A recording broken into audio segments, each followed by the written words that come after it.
Hello and welcome to All Aboard and a brand new week. We hope you've all been enjoying the really good weather over the past week. It's been a bit on and off, but a teaser of summer to come, I like to think of it. So, today's episode, obviously we'll be doing our product highlight. We've also got the launch of Lorcana's fourth set, Ursa's Return, as well as the Ellington Park Mayfair. So we'll dive into our product highlight for this week. So we're going to start off with our game of the week. This is a brand new game to us. It's one that we saw before. The owners of the company got in touch with us personally. We had a really good chat, got to take a close look at the game and fell in love with it, and that is Block Happy. This is a game where you will be playing cards with the ultimate objective to collect all of the happiness. However, everyone else is doing the same as well, so it really becomes a battle of wits and emotions as you all compete to collect all of the happiness. Each card is a different emotion that has a different rule for it, so it will allow you to take cards, extra cards, take cards from people, steal happiness from someone else. So the ultimate goal is to have all the happiness, all 7 happiness cards in front of you at the end of your turn. Really, really good fun. If you're looking for a nice, light, fun card game, then Block Party is really going to tick all of those boxes, as well as get people to instantly open up about their emotions as well. Really, really good. I love the theme. I love the cards. They're very clear. They're very colourful as well. And the gameplay is really nice. Just absolutely beautiful gameplay as well. So that is this week's game of the week, Block Party. Our next game is one that we also had in fairly recently. Last week this turned up. That is Stone Spine Architects from Thunderworks Games. Now Thunderworks Games are probably most famous for Role Player and the series of expansions that have rolled off the back of that, as well as Cartographers, which is their flip and write sort of polyomino game. That is one of my favourites of theirs. I play it all the time on my phone. It's always there. I've played thousands of games at this point. Stone Spine Architects is their latest game.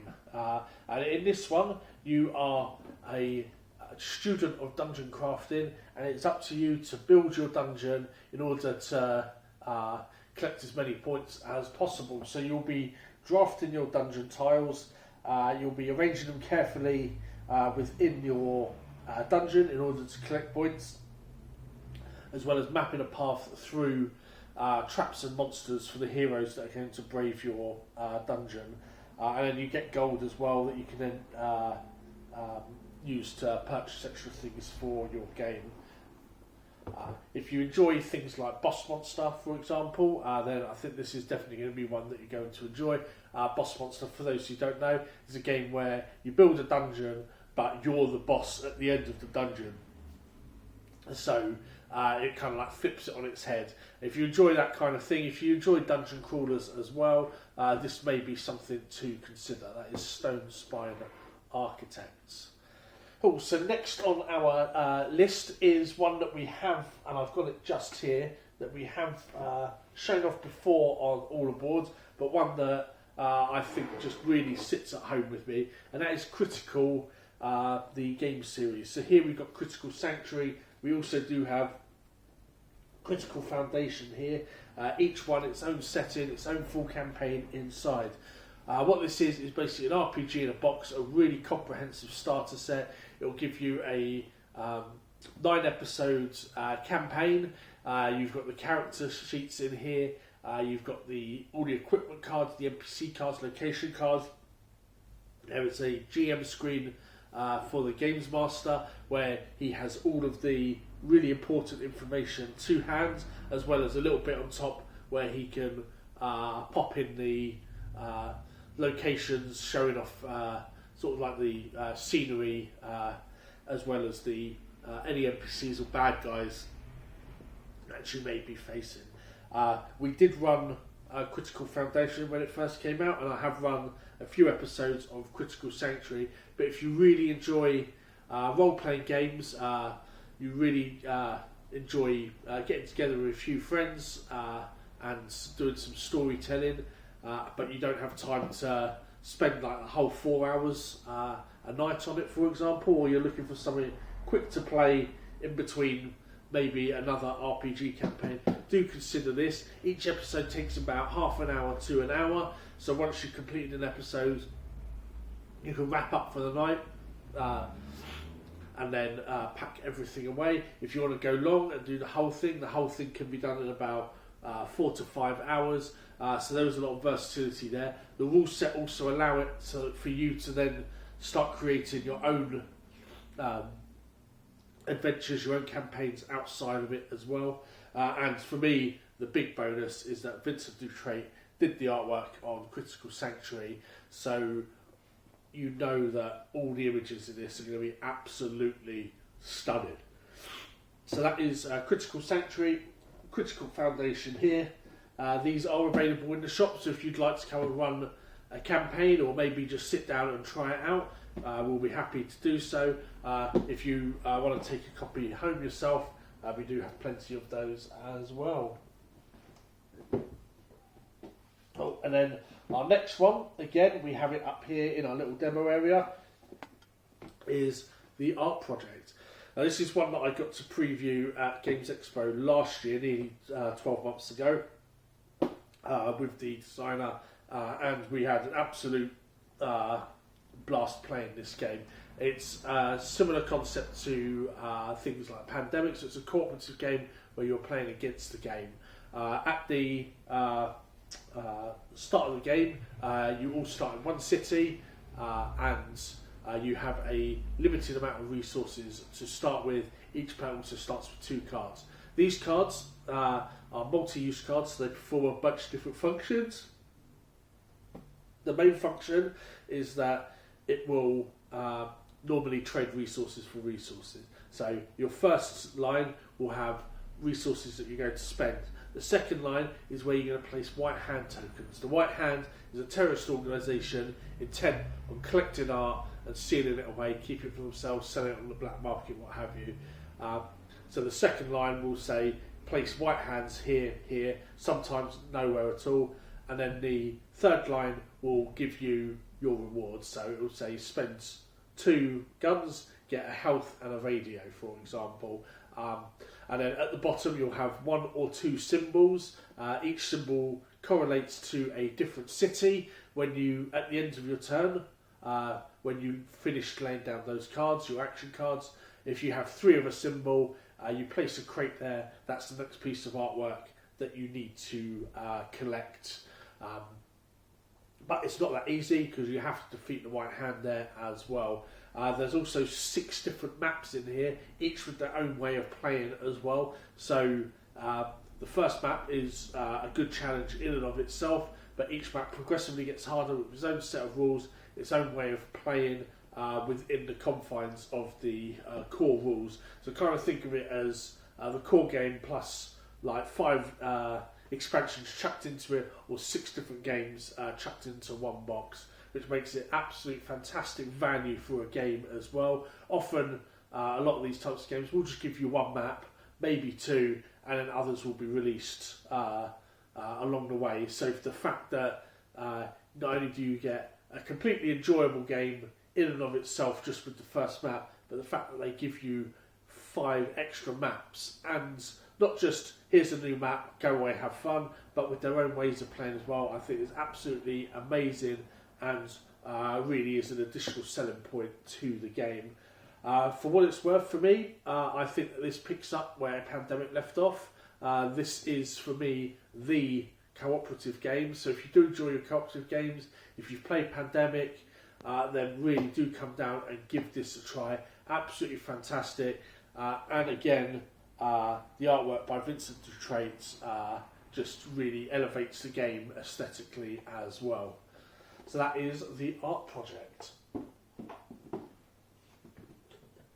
Hey, so next on the agenda is our Lorcana release this weekend. So Friday the 17th of May is officially the launch date for Ursula's Return. Here we have a selection of the products available. I will go through those in just a moment. Of course, we do have the boosters as well, so you can come in from launch day and buy your boosters as well. So some of the products that we've got here, we've got the Illumineers Quest. This replaces the gift set from the last few sets, and this one here is a cooperative game for 1 to 2 players where you play against Ursula. Ursula has her own deck, a special deck that's been built specifically for her, and then there are also 2 pre-constructed decks in here as well. Those pre-constructed decks are fully playable out of the box, are similar to the starter sets themselves, and do contain cards extra to the set as well. So there's actually a few extra bonuses in here. We've only got a few of those left outside of our pre-orders, so if you are looking to grab this, do let us know. We will get a restock in as soon as possible as well. That is the Illumineers Quest. Then on the accessories, we have got the deck boxes and sleeves with Genie and Snow White on them, and then we have got the Rapunzel and Big Tink playmats as well. They have said from this set onwards that the sleeves, decks and the mats are going to contain their favourite art rather than necessary art from that set. Take from that what you will, but I know a lot of people very, very excited for certain artworks to appear on the playmats, and I like the idea that they're not specifically tied to a set as well. But we will have plenty of all of those available as always. Really good artwork. That Big Tick playmat is absolutely amazing. If I didn't have my Beast one already, I'd probably go for that one. And then of course we have the trusty Illumineers Trove. 8 packs, a storage box, you get dice, you get dividers. This time the dividers, instead of by ink colour, they are done by rarity, so depending on how you sort your cards, this is another way to sort them and store them. And lore counter inside as well. It's £50 for this one, so the way to look at it is really you're getting £10 for the box, the dividers, the dice, the counter, which for me is a great value there. You get your 8 boosters in there anyway, so if you're thinking about grabbing a load of boosters and you're looking for some extra storage, then the Trove is going to be where it's at. The dice, the dividers really just help pick up the value on that as well. So that is the all of the items there, and then if we just take a look underneath, now this one, no doubt that a lot of you will have seen, considering that the video kind of like blew up and is now everywhere, including places like Mushu Report. But we also have our league kit as well. So we do have the league tracker. So we've got 3 of these, one for each of the 3 4-week rounds. And then we have, which I'm really excited about, we have the deck boxes this time instead of sleeves. We also have our lore counters. We have our new Lorcana badges. These are beautiful, a real nice red to that, nice and shiny, perhaps my favourite colour. We've got Madame Mim Dragon, and then finally in the last box we have got Kida from Atlantis. We also have the promo cards, our big stack here. So we've got Hidden Inkcaster, we have got the Mickey Mouse, Mulan, and Ursula's Lair there. You can take a look at this in further detail in our OP kit video. Said you'll find that on our YouTube, as well as on our Facebook and Instagram if you happen to be watching the video via the links from there. And that will also give you the breakdown of our how we're going to use the breakdown of the kit for moving forward for Ursula's return. So that is about everything for the products. So on to the events for the week. So as always, everything is running as normal. We welcome another D&D group to the fold starting this Thursday, and we also have two very special events which we are super excited for. The first one being the Lorcana launch itself on Friday. We still have spaces for that, so if you are thinking of coming, then do let us know. Do make sure that you book. For everyone else, if you're still undecided, again, please do make sure you let us know. Do book. Give us a call and an email. Pop into the shop to secure that space. We'd hate to have to turn you away because we don't have any space for you.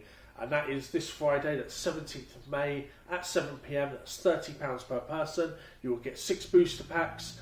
You'll get some time to build your decks, and then after that, you will play through 3 to 4 30-minute rounds and just get used to the decks, get used to the new cards, have fun really. You'll also get your first promo as well as your first points for the league as well.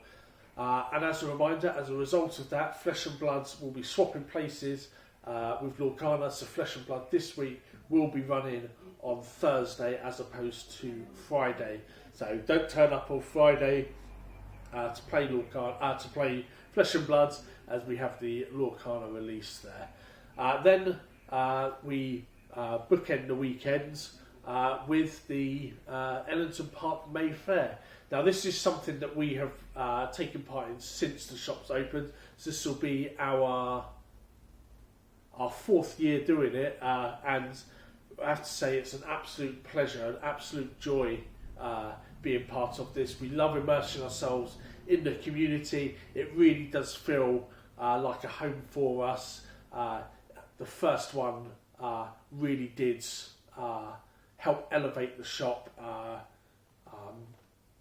and yeah, we're just absolutely excited about it. If you haven't been to it before and you live localish, it really is a fantastic day out. Ellington Park is quite a large park, and they managed to fill every inch of it with entertainment, stalls like ours, lots of independent businesses. The bandstand has got music playing all along.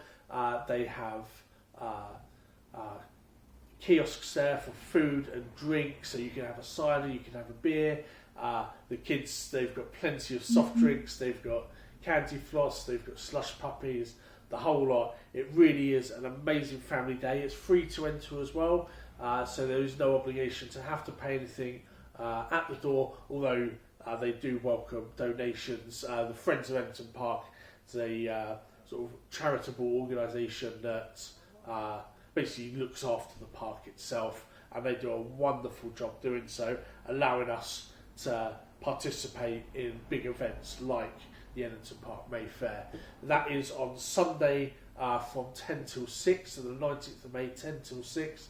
It's looking to be an absolutely glorious day there, and we cannot wait for it, and we hope to see you there as well. For those playing Lorcana or looking to come to the shop to play a few games, or maybe sample our full range of games, the shop will be open on the 19th of May from 12 till 4, so you can come along as usual and play your games, or buy anything that you were looking for that we didn't take up to Ellington Park.